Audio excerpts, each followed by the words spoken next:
الحمد لله رب العالمين ولا عاقبة للمتقين ولا عدوان إلا على الظالمين والصلاة والسلام على أشرف الأنبياء والمرسلين محمد وعلى آله الطيبين الطاهرين وعلى صحابته الغر المحجلين وعلى من تبعهم بإحسان إلى يوم الدين أما بعد. فعن عبد الله بن زيد رضي الله تعالى عنه أنه رأى النبي صلى الله عليه وسلم يأخذ لأذنيه ماء خلاف الماء الذي أخذ لرأسه، أخرجه البيهقي، وهو عند مسلم من هذا الوجه بلفظ ومسح برأسه بماء غير فضل يديه وهو المحفوظ. محترم سامعین، آج کا جو درس ہے اس درس کے اندر جس مسئلے کی وضاحت کی جائے گی وہ مسئلہ یہ ہے کہ کیا سر کے لیے نیا پانی لیا جائے گا یا جو ہاتھوں پہ پانی لگا ہوا ہے اسی پانی سے سر کا مسح کیا جائے گا. ہمارے سامنے جو حدیث ہے یہ حضرت عبداللہ بن زید رضی اللہ تعالیٰ عنہ کی حدیث ہے. وہ کہتے ہیں کہ انہوں نے نبی اکرم صلی اللہ علیہ وسلم کو دیکھا کہ آپ صلی اللہ علیہ وسلم اپنے دونوں کانوں کے لیے پانی لیتے تھے، اور یہ پانی اس پانی کے علاوہ ہوتا تھا جو وہ اپنے سر کے لیے لیتے تھے.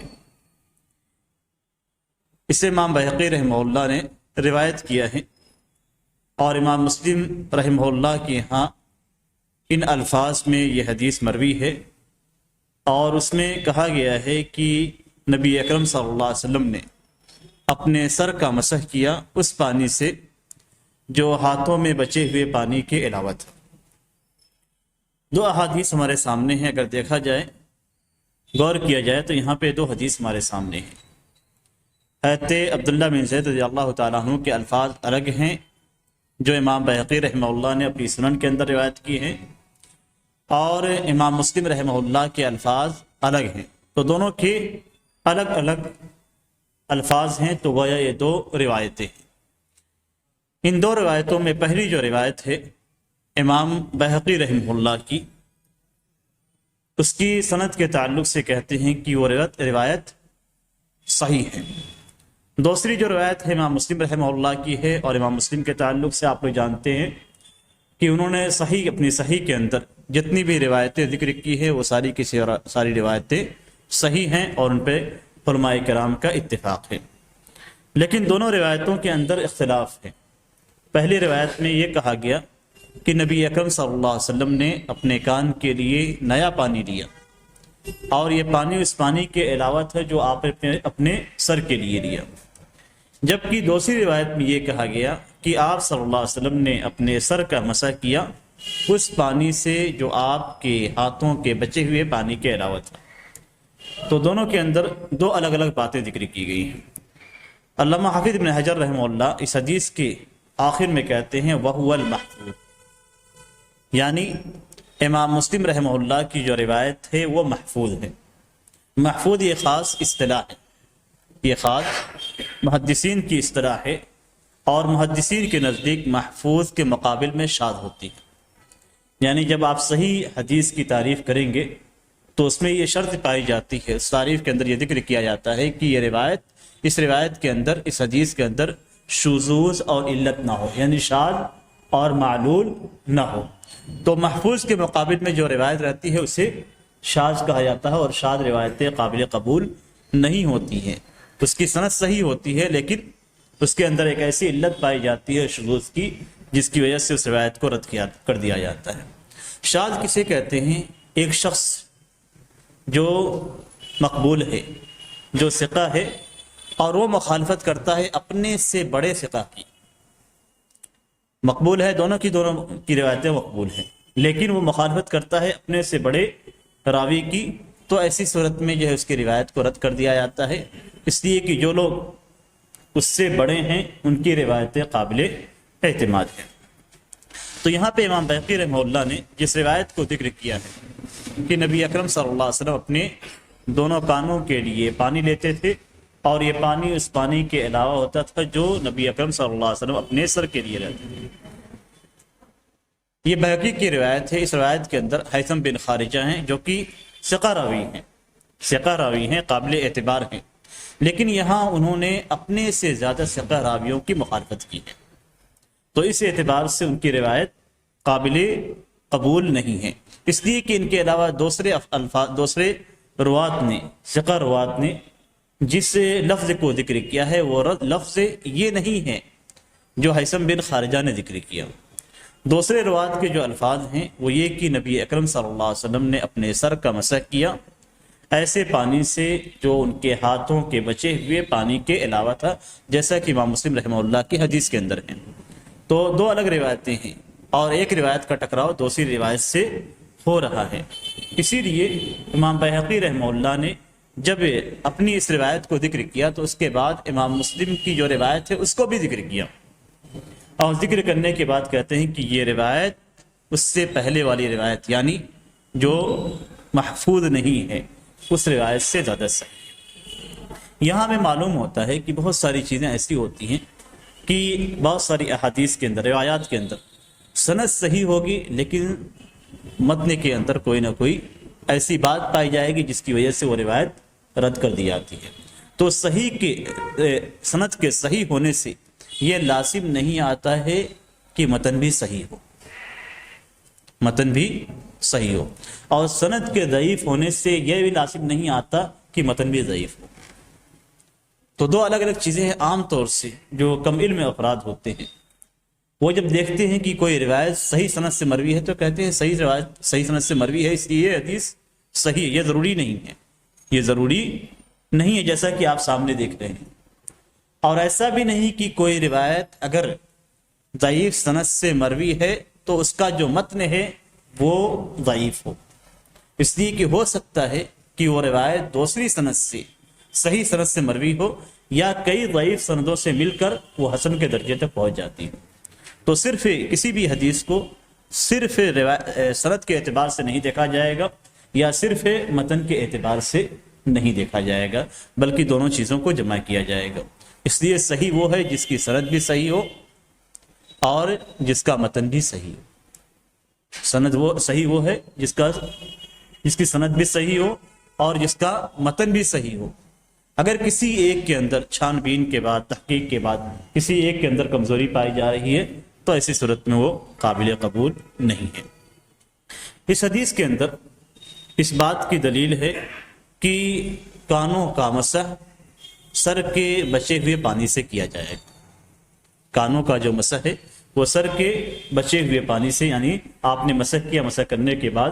ہاتھوں پہ جو تری ہے اسی تری سے آپ کان کا مسح کریں گے، اور ان کے لیے نیا پانی استعمال نہیں کیا جائے گا، اس لیے کہ بحقی کی جو روایت ہے وہ روایت درست اور صحیح نہیں ہے، اور یہ اس لیے بھی کہ اللہ تبارک و تعالیٰ نے حکم دیا ہے سر کے مسح کرنے کا، اور کان سر کا حصہ ہے، تو کانوں کے لیے الگ سے پانی نہیں لیا جائے گا، جس طریقے سے آپ کسی مستقل عضو کے لیے الگ پانی لیتے ہیں۔ ہر عضو کے لیے جو مستقل عضو ہے اس کے لیے الگ الگ پانی ہے، جیسا کہ حضرت عبداللہ بن زید رضی اللہ تعالیٰ عنہ کی پوری حدیث میں ذکر کیا گیا کہ آپ نے اپنے ہاتھوں کو دائیں ہاتھ کو دھلا، پھر بائیں ہاتھ کو دھلا، اس طریقے سے جو ترتیب بیان کی گئی ہے، تو ہر عضو کے لیے، مستقل عضو کے لیے نیا پانی لیا جاتا ہے، لیکن چونکہ کان یہ سر کا حصہ ہے، مستقل عضو نہیں ہے، اس لیے ان کے لیے نیا پانی نہیں لیا جائے گا۔ دوسری اہم چیز یہ کہ جن روات نے، جن صحابہ کرام نے نبی اکرم صلی اللہ علیہ وسلم کے وضو کی کیفیت کو بیان کیا، ان میں سے کسی نے بھی یہ ذکر نہیں کیا، صحیح روایت کے مطابق کسی بھی نے بھی یہ ذکر نہیں کیا کہ نبی اکرم صلی اللہ علیہ وسلم کانوں کے لیے نیا پانی استعمال کرتے تھے۔ اسی لیے علامہ ابن قیم رحمہ اللہ کہتے ہیں کہ نبی اکرم صلی اللہ علیہ وسلم سے یہ ثابت نہیں ہے، قطعی طور پہ یہ ثابت نہیں ہے کہ نبی اکرم صلی اللہ علیہ وسلم اپنے کان کے لیے نیا پانی لیا کرتے تھے۔ اور اس سلسلے میں صاحب تحفہ علامہ عبدالرحمن مبارک پوری رحمہ اللہ کہتے ہیں کہ مجھے کسی مرفوع حدیث سے واقفیت نہیں ہے جس میں یہ بیان کیا گیا ہو کہ آپ صلی اللہ علیہ وسلم اپنے کانوں کے لیے نیا پانی لیتے تھے۔ اللہ کی جتنی روایتیں اس سلسلے میں ملی ہیں ساری روایتوں پہ کلام ہے، تو کوئی بھی روایت کلام سے خالی نہیں ہے، اور جب روایتیں کلام سے خالی نہیں ہوتی تو وہ قابل قبول نہیں ہوتی ہیں۔ اب اس کے بعد یہ مسئلہ پیدا ہوتا ہے کہ کیا انسان اپنے کانوں کے مسح کے لیے نیا پانی لے سکتا ہے یا نہیں؟ نبی اکرم صلی اللہ علیہ وسلم سے ثابت نہیں ہے، اور جو چیز ثابت نہیں ہے وہ چیز یا اس عمل کو کرنا افضل نہیں ہے۔ لیکن کیا اگر کوئی شخص سے اپنے کانوں کے لیے نیا پانی لیتا ہے تو اس کے لیے ایسا کرنا جائز ہے؟ علامہ ابن منذر رحمہ اللہ امام شافعی سے، امام مالک سے، امام احمد سے یہ بات نقل کرتے ہیں کہ وضو کرنے والا اپنے کانوں کے لیے نیا پانی لے سکتا ہے، یعنی اگر لیتا ہے تو ایسی صورت میں اس کا وضو باطل نہیں ہوگا۔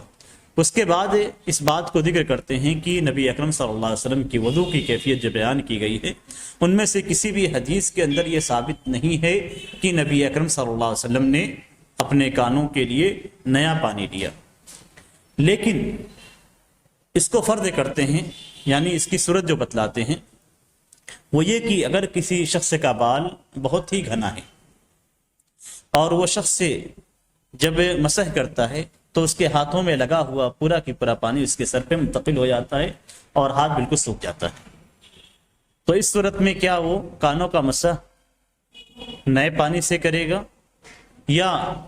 ویسے ہی بلا پانی کے ہی کانوں کا مسح کر لے گا؟ تو اگر ہم یہ کہتے ہیں کہ کسی کا بال بہت ہی گھنا ہے اور وہ مسح کرتا ہے بالوں کا تو اس کے ہاتھ کی پوری نمی اور اس کی تری ختم ہو جاتی ہیں، تو ایسی صورت میں ظاہر سی بات ہے وہ اپنے کانوں کی مسح کے لیے نیا پانی استعمال کیا کرے گا، اس لیے کہ یتن مسح کا جو طریقہ ہے وہ یہ کہ ہاتھوں کی نمی سے کیا جائے، ہاتھوں کی نمی سے کیا جائے، ہاتھ گیلے ہوں۔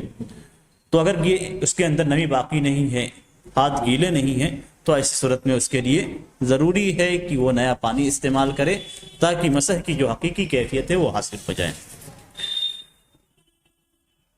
مسح کے تعلق سے جو روایت تھی، کئی روایتیں پیچھے گزر چکی ہیں، ان میں حضرت عثمان رضی اللہ تعالیٰ عنہ کی حدیث بھی ہے، اور اس کے باوجود علامہ ابن حجر رحمہ اللہ نے اس حدیث کو ذکر کیا ہے، اور اس کے اندر یہ بیان کیا گیا ہے کہ نبی اکرم صلی اللہ علیہ وسلم اپنے سر کے لیے نیا پانی لیا کرتے تھے، اور یہ اس بات کی دلیل ہے کہ سر کا مسح نئے پانی سے کیا جائے گا، ہاتھوں میں جو بچا ہوا پانی ہے ہاتھ دھلنے کے بعد ہاتھوں کے اندر جو نمی ہے اس نمی سے نہیں کیا جائے گا، اور اس کی وجہ یہ ہے کہ ہاتھ ایک مستقل عضو ہے اور سر ایک مستقل عضو ہے، اور یہی اکثر علماء کرام کا قول ہے کہ سر کا مسح ہاتھوں کے اندر موجود نمی اور ہاتھوں کے اندر موجود پانی سے نہیں کیا جائے گا، بلکہ اس کے لیے نیا پانی استعمال کیا جائے گا۔ یہاں پہ حضرت عبداللہ بن زید رضی اللہ تعالیٰ عنہ کی ایک حدیث ہے، مزید ایک حدیث کے اندر نبی اکرم صلی اللہ علیہ وسلم کی وضو کی کیفیت بیان کرتے ہیں، کہتے ہیں کہ پھر نبی اکرم صلی اللہ علیہ وسلم نے اپنے ہاتھوں کو برتن میں ڈالا اور اس کے بعد اپنے سر کا مسح کیا۔ تو یہ ایک دلیل ہوئی کہ نبی اکرم صلی اللہ علیہ وسلم اپنے سر کے لیے نیا پانی استعمال کرتے تھے، کسی کے برتن میں ہاتھ ڈالیں گے اور نکالیں گے تو آپ کے ہاتھوں میں نیا پانی ہوگا۔ اور اسی طریقے سے حضرت عثمان رضی اللہ تعالیٰ عنہ کی وہ حدیث جو پیچھے گزر چکی ہے اس کے اندر بھی یہ ذکر کیا گیا ہے کہ نبی اکرم صلی اللہ علیہ وسلم نے اپنے ہاتھوں کو پانی میں داخل کیا اور پھر پانی لیا اور اپنے سر کا مسح کیا۔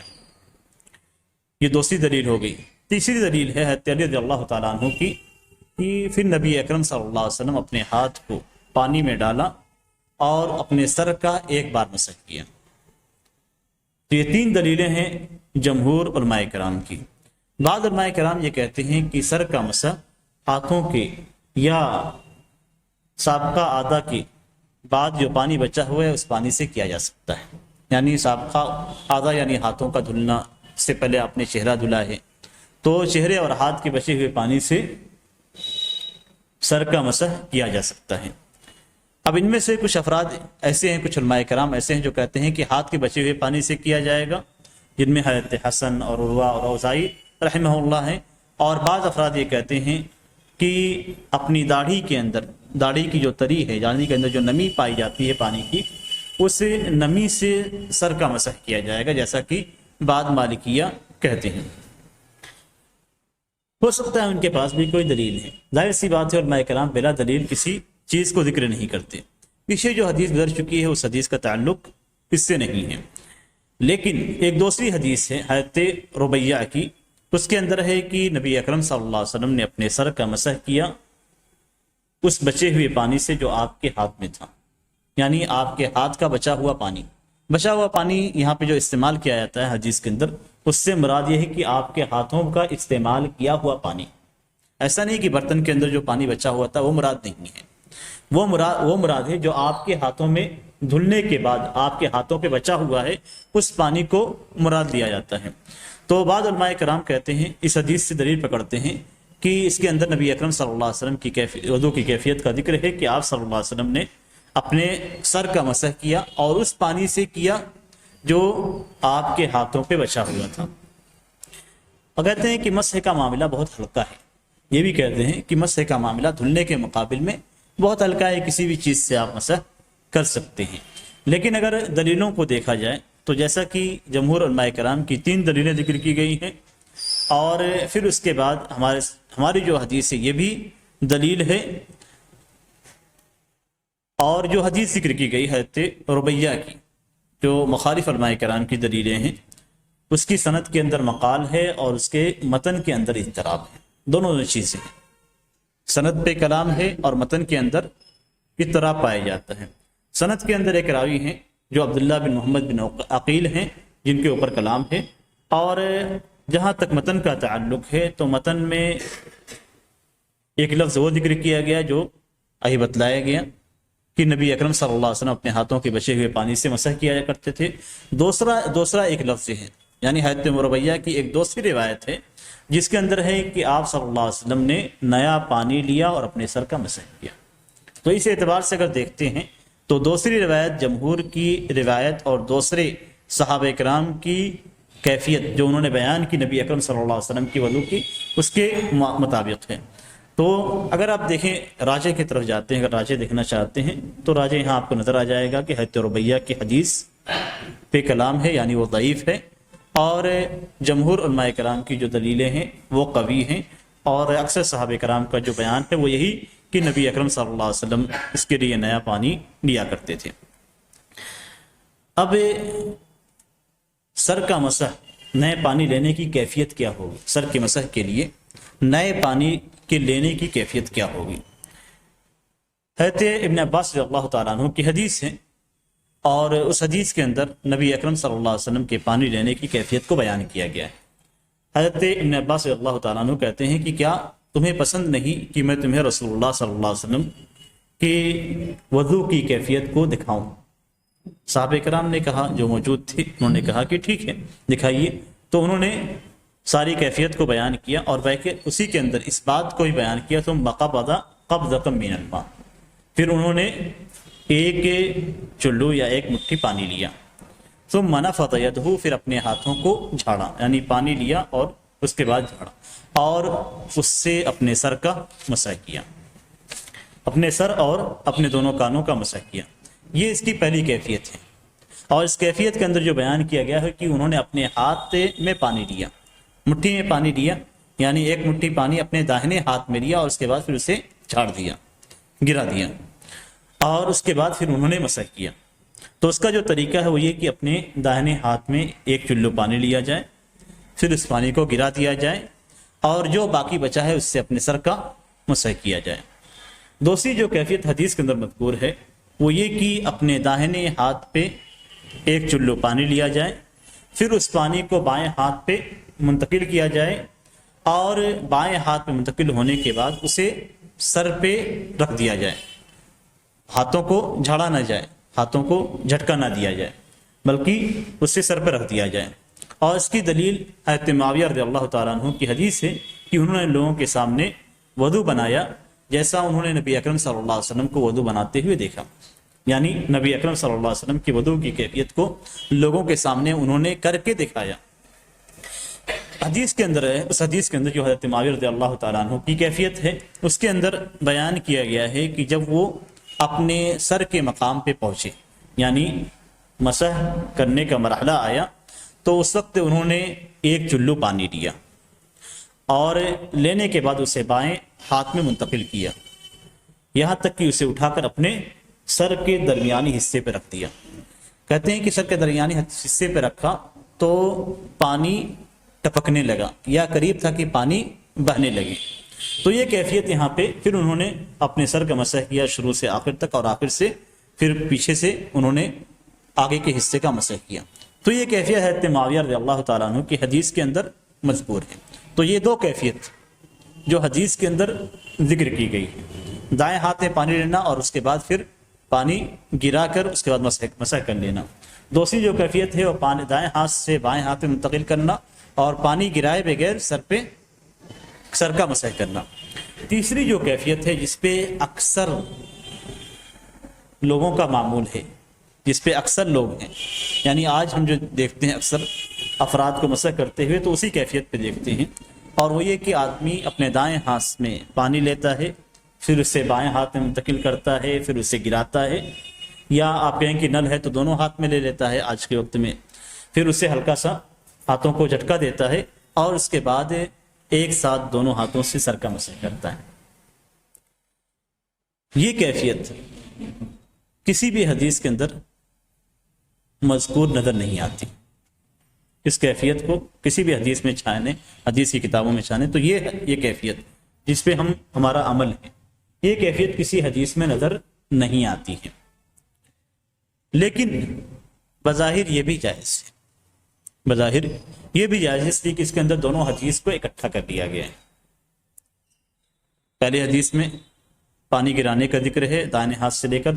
دوسری حدیث میں بائیں ہاتھ میں لے کر سر پہ ڈالنے کا حکم ہے۔ تو اس اعتبار سے اگر دیکھتے ہیں تو علماء کرام کہتے ہیں کہ بظاہر یہ بھی جائز ہے، اس لیے کہ مسح کی جو کیفیت بیان کی گئی ہے اگر دونوں ہاتھ سے کیا جاتا ہے تو ایسی صورت میں کوئی حرج کی بات نہیں ہے، اس لیے کہ اللہ تبارک تعالیٰ نے سر کے مسح کرنے کا حکم دیا،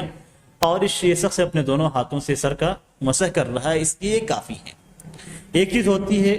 کہ کافی ہو جانا، جائز ہو جانا،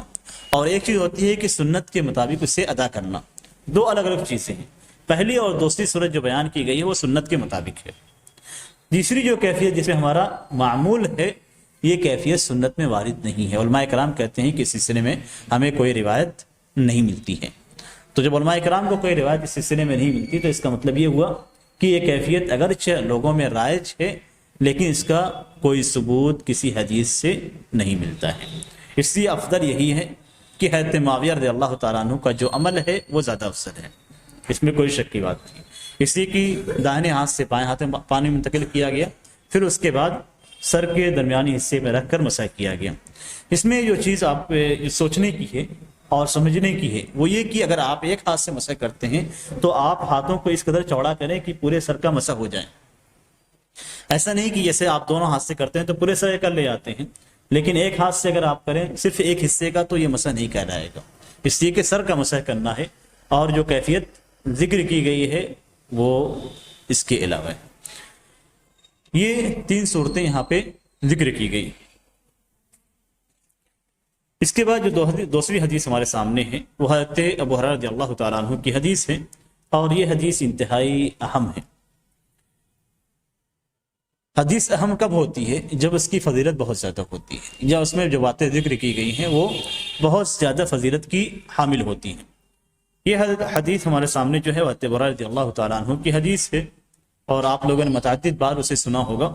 عن ابی ہریرہ رضی اللہ تعالیٰ عنہ قال سمعت رسول اللہ صلی اللہ علیہ وسلم یقول ان امتی یاتون یوم القیامة غرا محجلین من اثر الوضوء فمن استطاع منکم ان یطیل غرته فلیفعل متفق علیہ واللفظ لمسلم۔ حضرت ابو ہریرہ رضی اللہ تعالیٰ عنہ کی حدیث وہ کہتے ہیں کہ میں نے رسول اللہ صلی اللہ علیہ وسلم کو یہ فرماتے ہوئے سنا کہ بے شک میری امت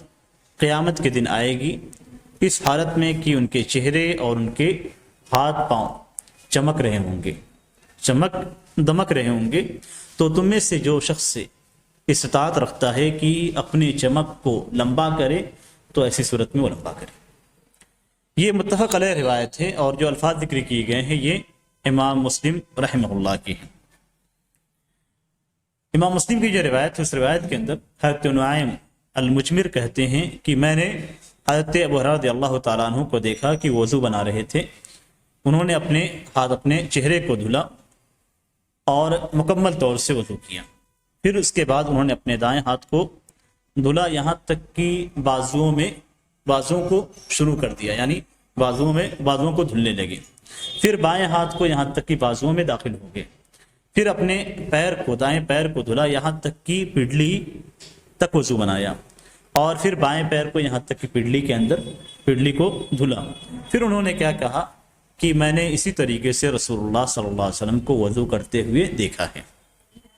اور نبی اکرم صلی اللہ علیہ وسلم نے یہ فرمایا تھا کہ تم قیامت کے دن اس حالت میں آؤ گے کہ تمہارے چہرے دمک رہے ہوں گے اور ہاتھ پاؤں چمک رہے ہوں گے، وضو کو مکمل کرنے کی وجہ سے۔ تو تم میں سے جس شخص کے پاس یہ قدرت ہے کہ وہ اپنے چمک اور دمک کو مزید بڑھائے، اضافہ کرے، طول دے، تو اسے کرنا چاہیے۔ اس حدیث کے اندر دو چیزیں ہیں، اس میں نبی اکرم صلی اللہ علیہ وسلم کا قول بھی ہے اور حضرت ابو ہریرہ رضی اللہ تعالیٰ عنہ کا قول بھی ہے، نبی کا فرمان بھی ہے اور حضرت ابو ہریرہ رضی اللہ تعالیٰ عنہ کی بات بھی ہے، اور یہ دو چیزیں راوی نے ایک میں بیان کر دی ہے، تو دیکھنے میں ایسا محسوس ہوتا ہے جیسے جو کچھ بیان کیا گیا ہے وہ نبی اکرم صلی اللہ علیہ وسلم کا فرمان تھا، ایسا نہیں۔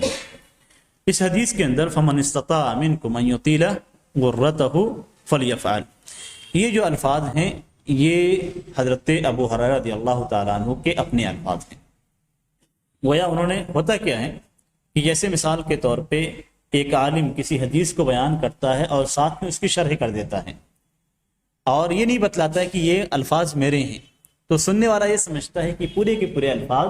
نبی اکرم صلی اللہ علیہ وسلم کے ہیں، تو اسی طریقے سے دوسرے سے بیان کر دیتا ہے۔ یہاں پہ جو حضرت ابو ہریرہ رضی اللہ تعالیٰ عنہ سے روایت کرنے والے حضرت نعیم المجمر ہیں، انہوں نے جب حضرت ابو ہریرہ رضی اللہ تعالیٰ عنہ کو سنا کہ حضرت ابو ہریرہ رضی اللہ تعالیٰ عنہ یہ بات کر رہے ہیں کہ نبی اکرم صلی اللہ علیہ وسلم نے یہ فرمایا، اس کے بعد وہ لوگوں کو ابھار رہے تھے، ابھارنے کے طور پہ کہہ رہے تھے کہ جس کو استطاعت ہے کہ وہ اپنی چمک دمک میں اضافہ کرے تو وہ اضافہ کر لیں، تو گویا یہ ابھارنے کے طور پر تھا، لیکن انہوں نے یہ سمجھا کہ یہ حضرت ابو ہریرہ رضی اللہ تعالیٰ عنہ کا یہ کلام نہیں ہے بلکہ نبی اکرم صلی اللہ علیہ وسلم کا کلام ہے، تو انہوں نے نبی اکرم صلی اللہ علیہ وسلم کے کلام کے طور پہ بیان کر دیا۔ اس طرح کے جملوں کی وضاحت بھی محدثین نے کی ہے، اور اس سے معلوم ہوتا ہے کہ محدثین حدیثوں کی تنقیح میں، اس کی تحقیق میں کس قدر تدقیق سے کام لیتے تھے، کس قدر باریک بینی سے کام لیتے تھے۔ یہاں پہ یہ حدیث بظاہر ایسی نظر آتی ہے جیسے نبی اکرم صلی اللہ علیہ وسلم کا فرمان ہے، لیکن محدثین کیا کرتے ہیں، سارے طرق کو جمع کرتے ہیں، ساری اسانید کو جمع کرتے ہیں اور سارے الفاظ کو جمع کرتے ہیں، کہیں نہ کہیں انہیں یہ مل جاتا ہے کہ یہ نبی اکرم صلی اللہ علیہ وسلم کا فرمان نہیں ہے بلکہ صحابی کا فرمان ہے یا بات کے راوی کا فرمان ہے، کہیں تو بالکل بظاہر نظر آتا ہے، جیسے امام بخاری رحمہ اللہ نے جو اپنی کتاب کے اندر ذکر کیا تو وکان یتحنث، تو وہاں پہ انہوں نے ذکر کیا بہت تعبد،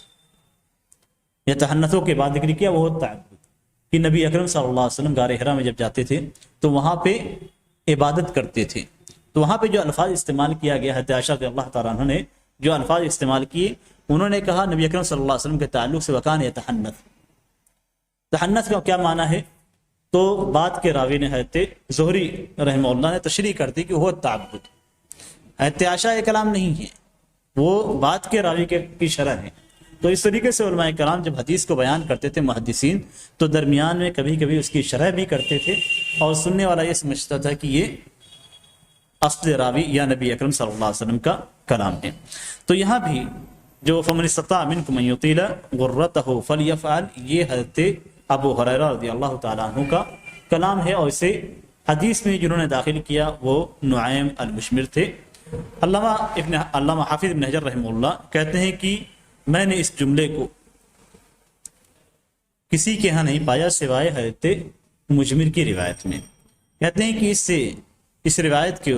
اس حدیث کو روایت کرنے والے 10 صحابہ کرام ہیں. یہ حدیث 10 صحابہ کرام سے مروی ہے، اور نعیم کی اس روایت کے علاوہ کسی دوسری روایت کے اندر ان الفاظ کا تذکرہ نہیں ہے. تو اس طریقے سے محدثین نے پکڑ لیا کہ یہ کلام نبی اکرم صلی اللہ علیہ وسلم کا کلام نہیں ہے، اس لیے کہ اگر نبی کا کلام ہوتا تو ایسی صورت میں بقیہ روات بھی اس کو بیان کرتے، لیکن بقیہ روات نے اس کو بیان نہیں کیا. تو اس سے معلوم ہوتا ہے کہ یہ الفاظ حضرت ابو ہریرہ رضی اللہ تعالیٰ عنہ کی. ایک دوسری روایت کے اندر بھی ایسا بظاہر نظر آتا ہے کہ یہ حضرت برہ رضی اللہ تعالیٰ عنہ کا کلام نہیں ہے، لیکن اس روایت کے اندر ضعف ہے، کمزوری ہے، اس لیے وہ روایت قابل حجت نہیں ہے.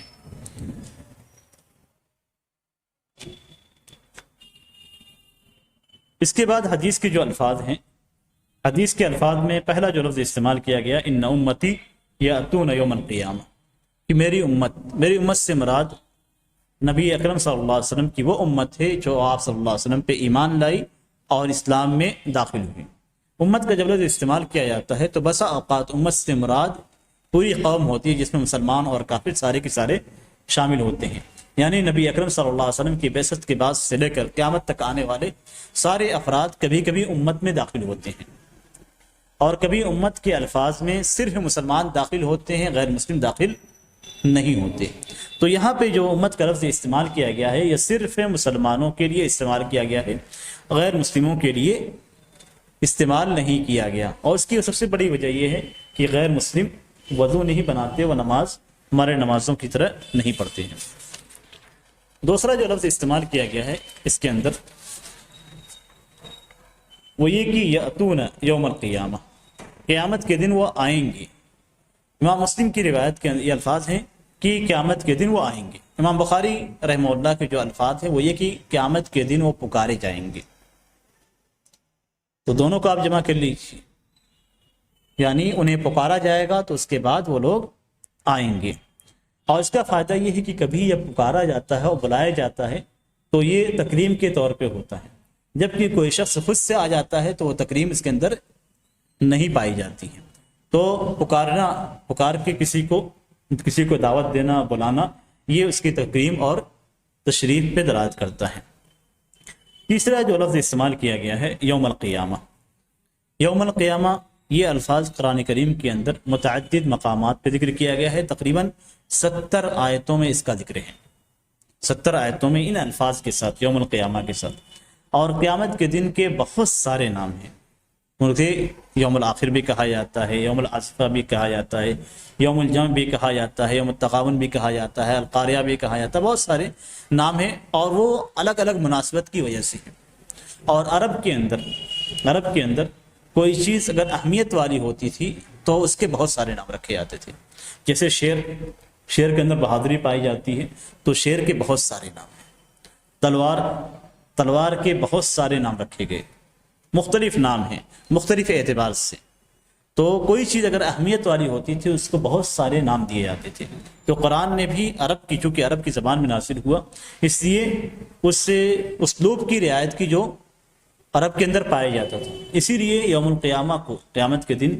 کو مختلف ناموں سے پکارا جاتا ہے اور مختلف ناموں سے قرآن کریم کے اندر ذکر کیا گیا ہے. مزید جو کہا گیا ہے غرن محجلین. غرن کہتے ہیں چہرے کی چمک اور دمک کو. غرن کا جو لفظ استعمال کیا جاتا ہے عربی میں وہ چہرے کی چمک دمک کو، یعنی آپ اس کا جو اصل اطلاق ہے وہ گھوڑے کے چہرے پہ جو چمک ہوتی ہے، سفیدی ہوتی ہے، اس پہ اطلاق کیا جاتا ہے، اسے غر سے تعبیر کیا جاتا ہے. یہاں مقصود یہ ہے کہ وہ افراد جو وضو بناتے ہیں ان کے چہرے دمک رہے ہوں گے. اور دوسرا جو لفظ استعمال کیا گیا محجلین. محجلین کا جو لفظ استعمال کیا گیا ہے، محجل تحجیل سے ہے، اور تحجیل عربی زبان میں کہتے ہیں ہاتھ اور گھوڑے کے تعلق سے بولا جاتا ہے. یہ دونوں الفاظ گھوڑے کے تعلق سے بولے جاتے ہیں. گھوڑے کے پیر کے اندر اگر سفیدی ہے، چمک ہے، تو ایسی صورت میں ہاتھ اور پاؤں میں تو اسے محجل کہا جاتا ہے. اور بعض اہل لغت کہتے ہیں کہ 3 پاؤں میں ہو، 1 پاؤں میں سفیدی نہ ہو.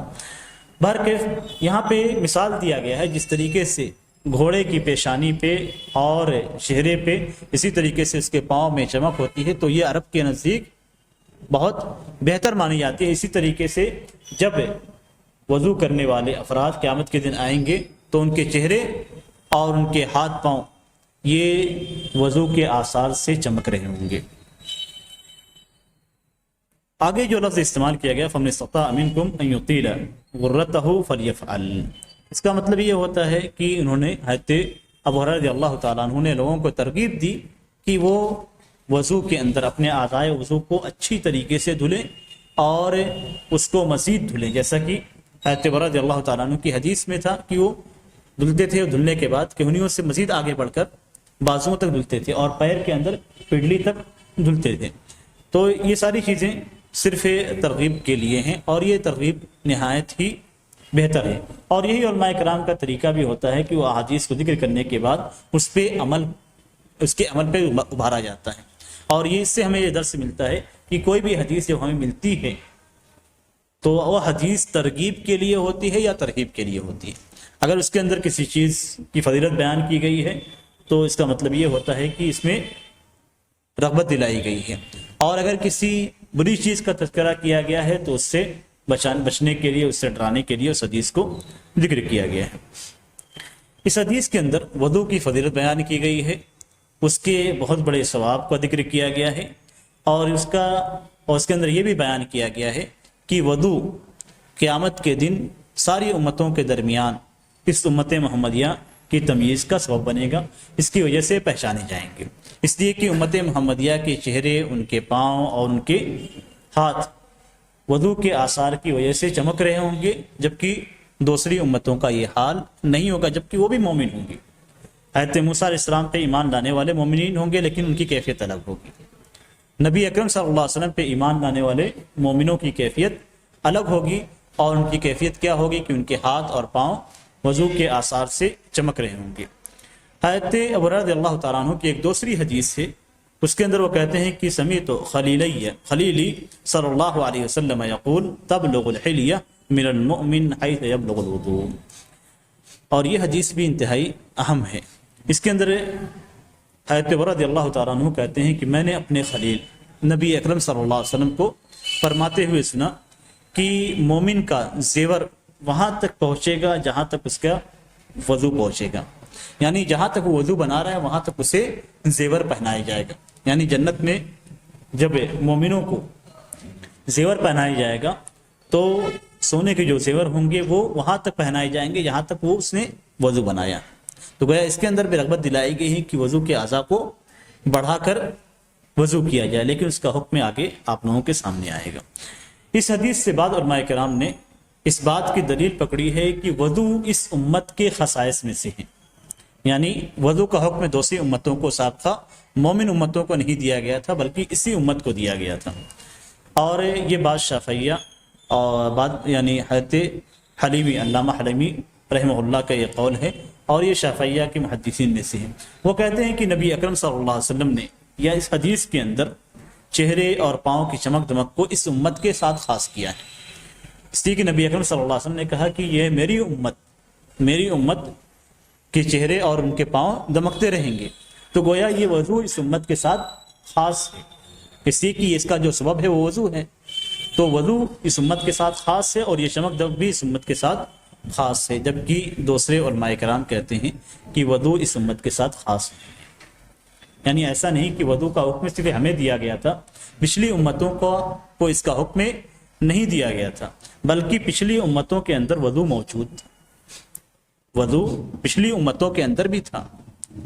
اور یہاں پہ حدیث میں جو تذکرہ کیا گیا ہے وہ صرف چمک کا، حدیث میں صرف چمک کا ذکر کیا گیا،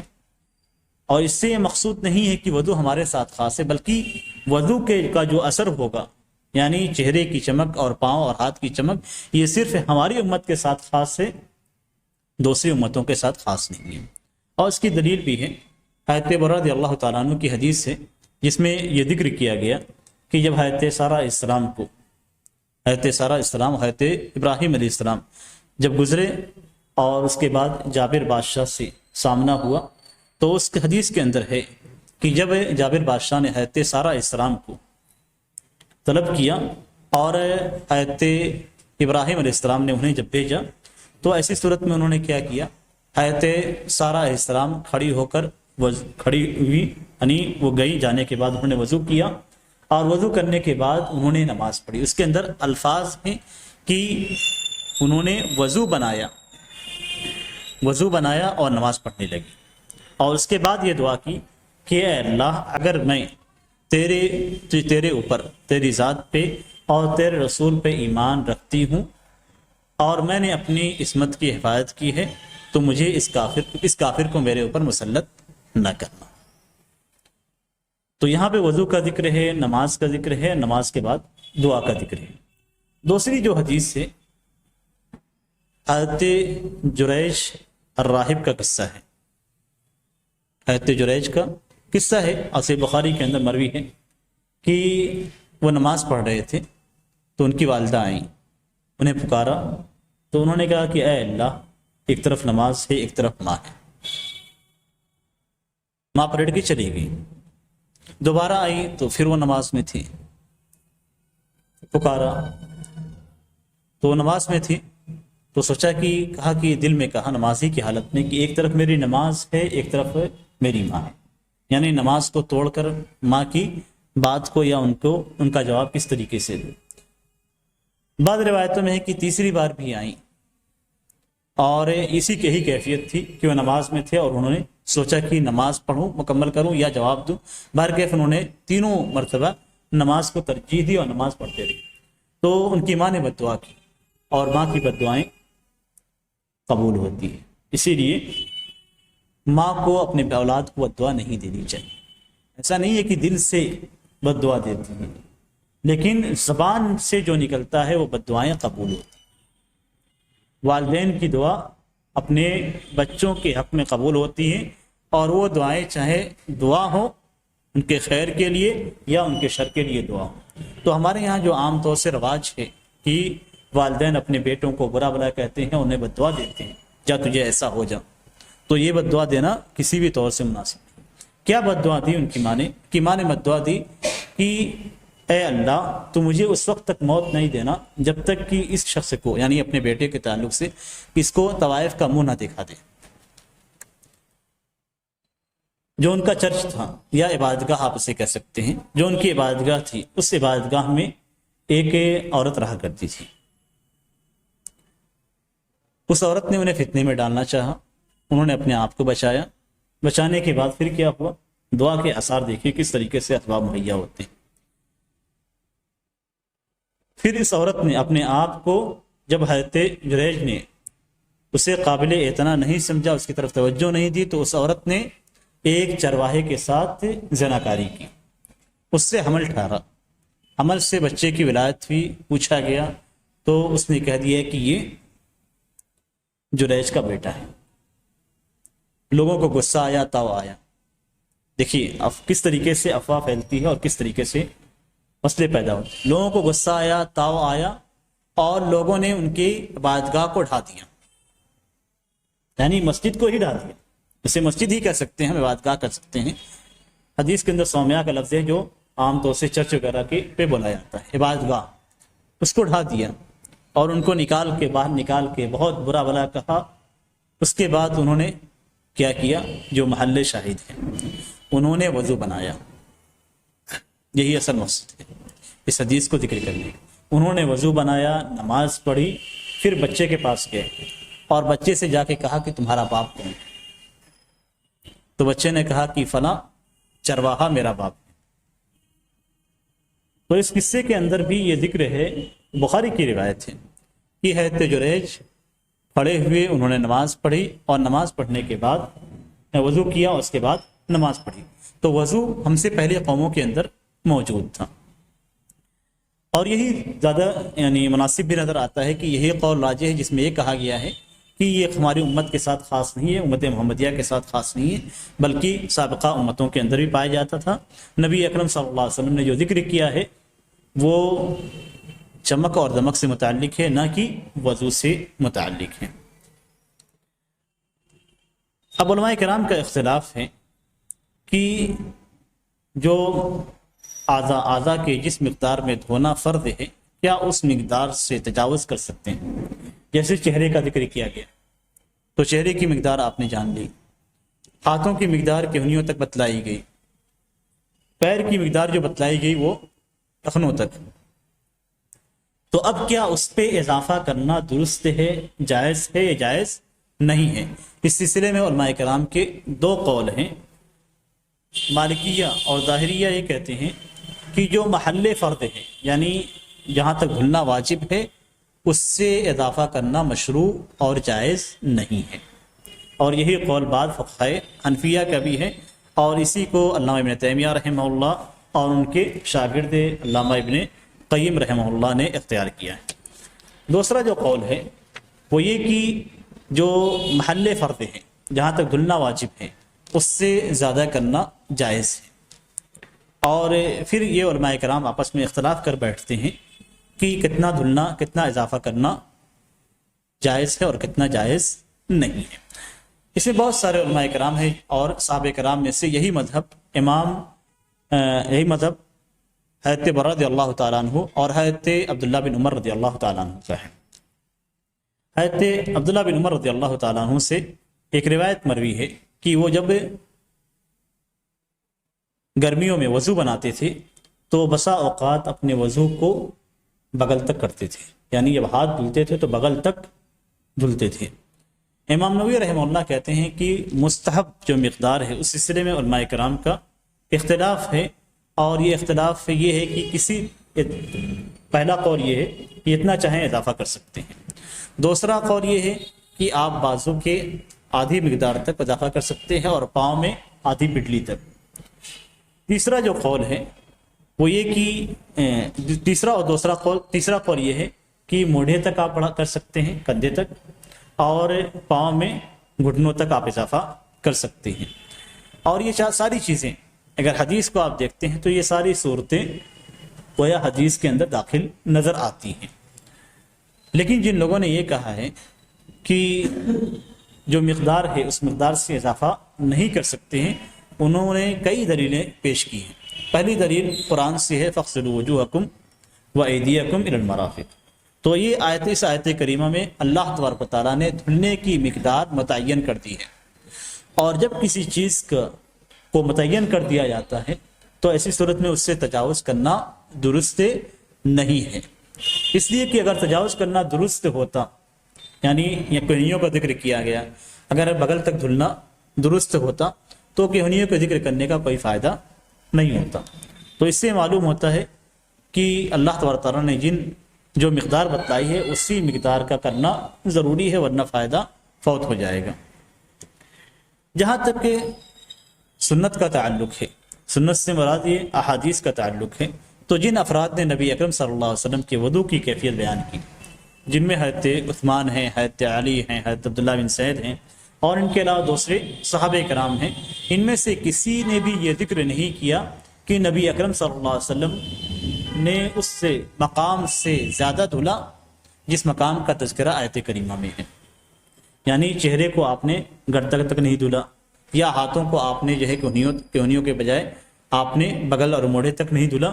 کسی بھی روایت کے اندر اس بات کا تذکرہ نہیں ہے کہ نبی اکرم صلی اللہ علیہ وسلم نے جو مقدار قرآن کریم کے اندر آیت کریمہ میں ذکر کی گئی ہے اس مقدار میں اضافہ کیا ہو۔ تو اس سے معلوم ہوتا ہے کہ سنت بھی قرآن کریم میں ذکر کردہ آیت کے مطابق ہے۔ تیسری جو دلیل دیتے ہیں، کہتے ہیں عقلی طور سے بھی اگر سوچتے ہیں